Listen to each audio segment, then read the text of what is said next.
ಈ ಒಂದು ಕಿರಾಣಿ ಅಂಗಡಿ ಕಾಂಡಿಮೆಂಟ್ಸ್ನೆಲ್ಲ ಇಡೋದು ಲಕ್ಷಾಂತರ ಜನ ಹೆಣ್ಮಕ್ಳು ಈ ರಾಜ್ಯದಲ್ಲಿ ಇವತ್ತು ಅವ್ರ ಬದುಕನ್ನ ಕಟ್ಕೊಂಡು ಅವರು ಕಷ್ಟಪಟ್ಟು ನಡೆಸ್ಕೊಂಡಿರ್ತಾರೆ.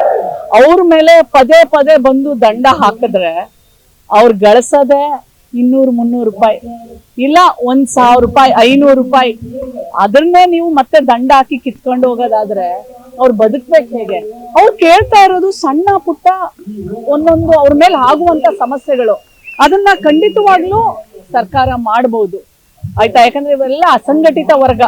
ಇವಕ್ಕೆ ಮೇನ್ ಇವ್ರು ಏನ್ ಹೇಳೋದಂದ್ರೆ, ನೋಡಿ ನೀವು ಒಂದು ಪ್ಯಾಕೆಟ್ ಸಿಗರೇಟ್ ಮಾರ್ಬೋದಂತೆ, ಒಂದೊಂದು ಸಿಗರೇಟ್ ಮಾರಬಾರ್ದು. ಇದು ನನಗೆ ಅರ್ಥನೇ ಆಗ್ಲಿಲ್ಲ.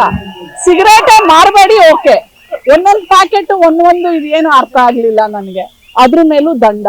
ಆಮೇಲೆ ನಮ್ಮ ಪೊಲೀಸ್ ಇಲಾಖೆಯವರು ಅದೇನೋ ಧ್ವಜ ದಿನಾಚರಣೆ ಅಂತ ಹೇಳಿ ಸ್ಟಿಕ್ಕರ್ಗಳನ್ನ ತಂದು ಪ್ರತಿ ದಿನ ತಗೊಂಬಂದು ಅಂಟಿಸೋದು, ದುಡ್ಡು ಕೇಳೋದು. ಇದೆಲ್ಲ ಅವ್ರ ಮೇಲೆ ತುಂಬಾ ಮಾನಸಿಕ ಒತ್ತಡ ಮತ್ತೆ ದಬ್ಬಾಳಿಕೆ.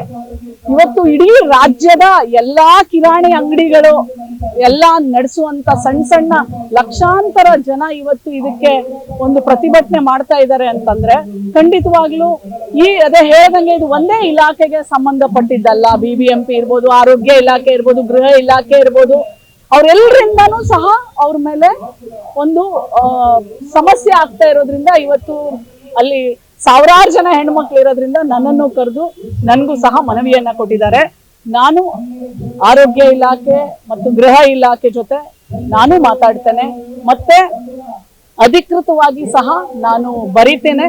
ಮತ್ತೆ ಇದ್ರ ಬಗ್ಗೆ ಇವ್ರ ಮೇಲೆ ದೌರ್ಜನ್ಯ ಆಗದೆ ಇರೋಂಗೆ ನ್ಯಾಯವಾಗಿ ಅವರು ಬದುಕನ್ನ ಕಟ್ಕೊಡೋ ರೀತಿಯಲ್ಲಿ ಯಾವುದು ನಮ್ ಕಡೆಯಿಂದ ಅವ್ರ ಮೇಲೆ ಯಾವುದೇ ತರ ದೌರ್ಜನ್ಯ ಆಗದೆ ಇರೋಂಗೆ ನೋಡ್ಕೊಡ್ಬೇಕು ಅಂತ ಹೇಳಿ ಸಹ ನಾನು ಸಹ ಸರ್ಕಾರಕ್ಕೆ ಹೇಳ್ತೇನೆ.